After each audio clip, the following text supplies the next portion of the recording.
10 నుంచి 12 లెటర్లు దర్శనానికి పంపిస్తున్నారంటే, మా కాలంలో ఏమో విపరీతమైనటువంటి విఐపి దర్శనాలు చేసినారు అని చంద్రబాబు నాయుడు గారు, పవన్ కళ్యాణ్ గారు మాట్లాడినారు.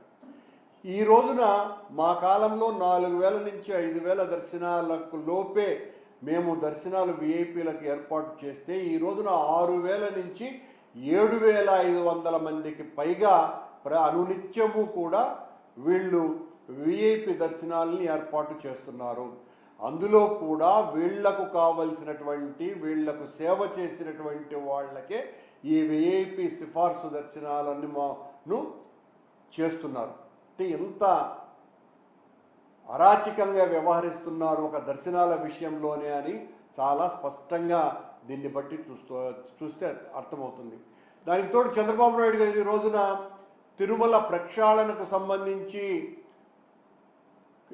టీటీడీ చైర్మన్ గారిని, ఎగ్జిక్యూటివ్ ఆఫీసర్ గారిని, అలాగే అడిషనల్ ఈఓ గారిని, వీళ్ళ ముగ్గురితో కూడా ఓ సమీక్షా సమావేశం నిర్వహిస్తున్నారు.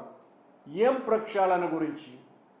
వీళ్ళు చేస్తున్నటువంటి ప్రక్షాళన ఏంది? ఈ 10 నెలల కాలంలో మీరు కొండ మీద మీ పాలన వలన ఇన్ని తప్పులు కావు. ఒకవైపున టూరిజంని డెవలప్ చేయడానికి బోటింగ్ వ్యవహారం కానీ, దాని మీద మాట్లాడినటువంటి అటవీ శాఖ అధికారి ఇక్కడ చట్ట వ్యతిరేక కార్యక్రమాలు జరుగుతున్నాయని చెప్పటం కానీ, అంటే చట్ట వ్యతిరేక కార్యక్రమాలు జరుగుతున్నట్టే కదా. ఇప్పటి వరకు 4 సార్లు అక్కడ ఎర్రచందనాన్ని పట్టుకున్నారు కొండ మీద. ఇదొక చట్ట వ్యతిరేకమైనటువంటి కార్యక్రమమే.